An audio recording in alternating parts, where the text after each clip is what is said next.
We are joined right now by the winningest coach in the history of men's college basketball. He won 5 national championships. He's a member of the Naismith Hall of Fame class of 2001, a 3-time Naismith Coach of the Year, a 5-time Olympic gold medalist, and now teaching a class on leadership with Masterclass, which we will get into momentarily. I'm joined right now by Coach K, Mike Krzyzewski. Mike, it is great to have you on the show. How are you? Yeah, great. Happy holidays. Yeah, I've been busy, happy, and spending a lot of time watching my grandchildren grow up, but also traveling around the country doing a lot of speaking. That's great, Mike. You kind of beat me to it. I was going to say you and I had a great conversation not long ago when we talked about the Redeem Team documentary on Netflix, which is an incredible doc. And it's always good to get caught up with you, but you kind of did answer my first question. I was going to say you're teaching this course, and we're going to talk about that. But it is the first time, Mike, that you've been away from coaching in 47 years. So I want to ask what that's like. Is that glorious, or on some level has that been a bit of a challenge? No, it's been great, because my career has been ultimately fulfilling. I mean, I've been the luckiest guy on the planet to coach at West Point for 5 years, 42 at Duke, 11 with the U.S. team, and all the moments and, the championships and the tough losses and the many times in the arena. I mean, I've been lucky. I've been so very lucky. But, Jim, although I've retired from coaching, I've been a teacher my whole life, and then continuing to teach. I'm a professor at our Fuqua Business School. We did this class for master class, but also in speaking around the country, I've learned a lot.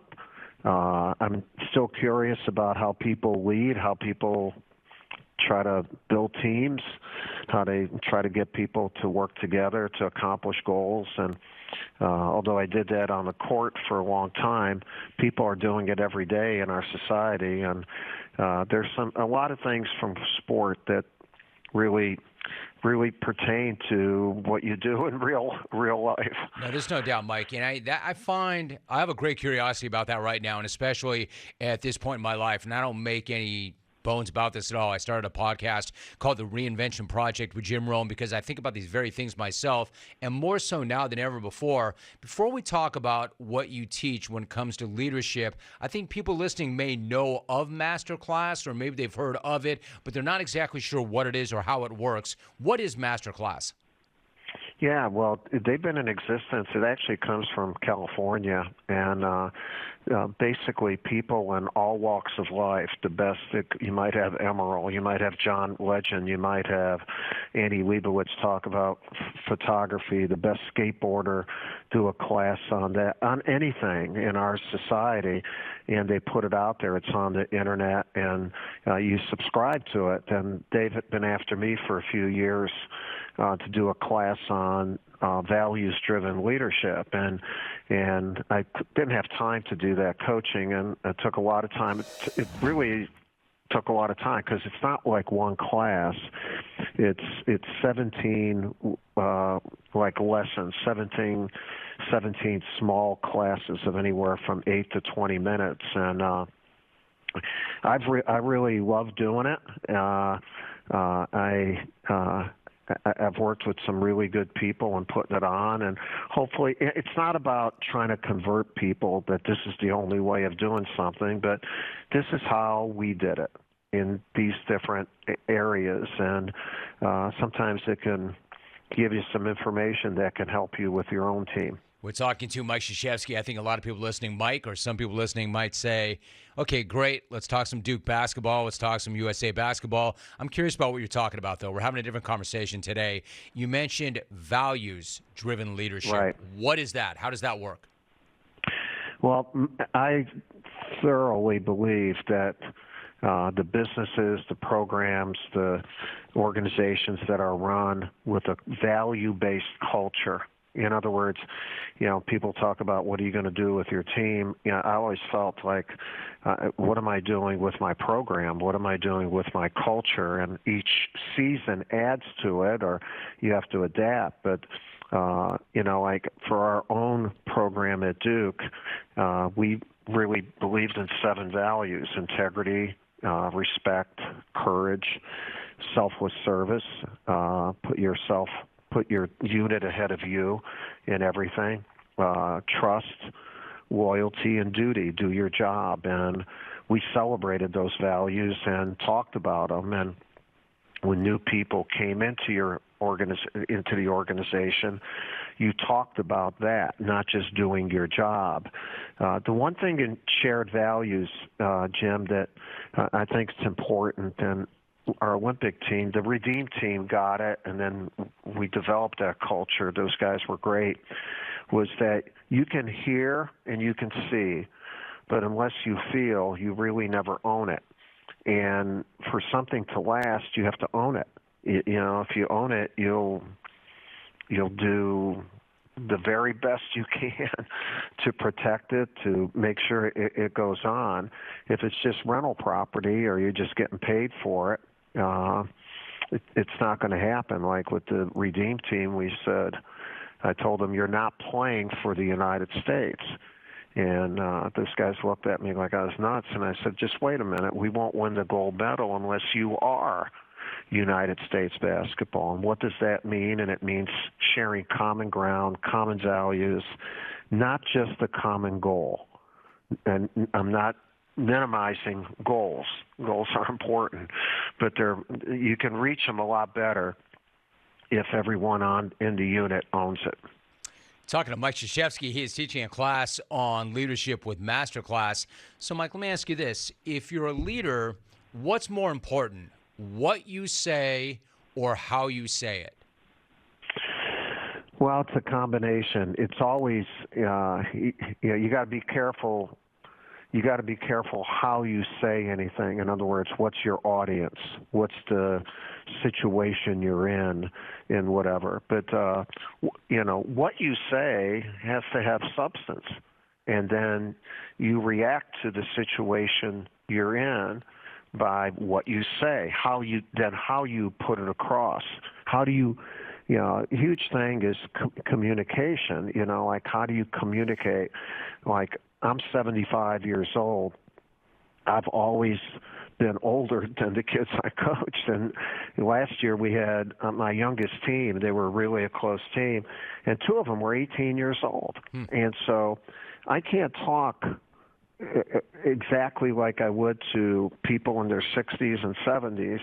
I have to talk like I'm talking to 18 to 23-year-olds. And so you have to stay current. And so that's a huge thing.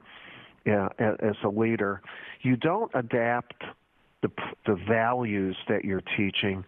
You adapt with how you teach the values. How you communicate. And for me, it's kept me young. Again, I I still feel I could coach and would be good at coaching, but I didn't want to pay the price anymore of time, of preparation, and time on the road. To make that happen. So, I love learning about leadership and teamwork. Jim, leadership is the best profession in the world because it transcends every occupation in the world. In other words, you name it, business, if you name it, you have to have leadership. And it's the least taught occupation in the world, and the cool thing about it is every day is interesting as a leader. Sometimes more interesting than you would like. Coach K joining us right now. So, Mike, it's really interesting what you just said. Leadership is the least taught occupation in the world, but it's the occupation that transcends every other occupation. If it's so important, then why are so few people teaching it? Yeah, it's tough to say like you have a master's in leadership. And so what you try to do is in the school that you're at, you would hope that in each of the courses, or not in every course, but in a certain number of courses, a big thing is to learn about people. So I recommend people, if you want to be a leader, you might be in finance, medicine, or whatever, learn about people. and keep learning about people. I went to the best leadership school in the world, the United States Military Academy. I know the Naval Academy and Air Force Academy probably would argue that, but I'll keep them in the top three. And then I was an Army officer where I for 9 years of my life, I was at West Point, and then in the Army, you learn about leadership through experience and by staying current with people, and then by talking to other leaders. I'll give you a good example of that. One of the guys that I coached at West Point a long time ago, Bob Brown, eventually became a 4-star general and is just retired a year and a half ago.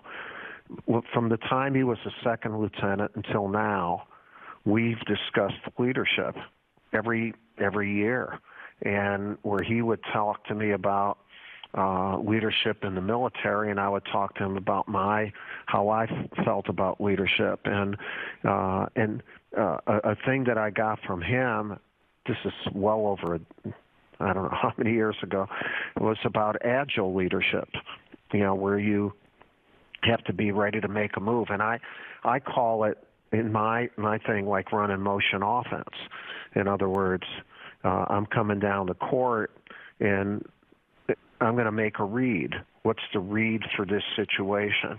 And to me, that's what a leader does.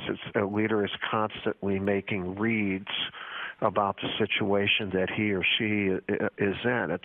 And I tell my wife all the time. We've been married 53 years. I said, I've been a point guard my whole life, making reads, and she says, "You're lucky I'm putting up with that point guard for 53 years."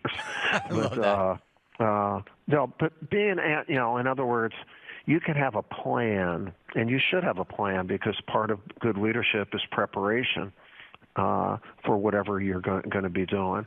But then while you're doing it, to have the agility, to have the ability to make reads that would produce a positive result in whatever you're doing. I actually love the analogy that you've been a point guard making reads all these years, assessing your options. So, Mike, before you go, obvious question, but great leaders, are they made or are they born? I don't think they're born. I think a lot of people are born into environments that lend themselves to become leaders better than others. But leadership can definitely be taught.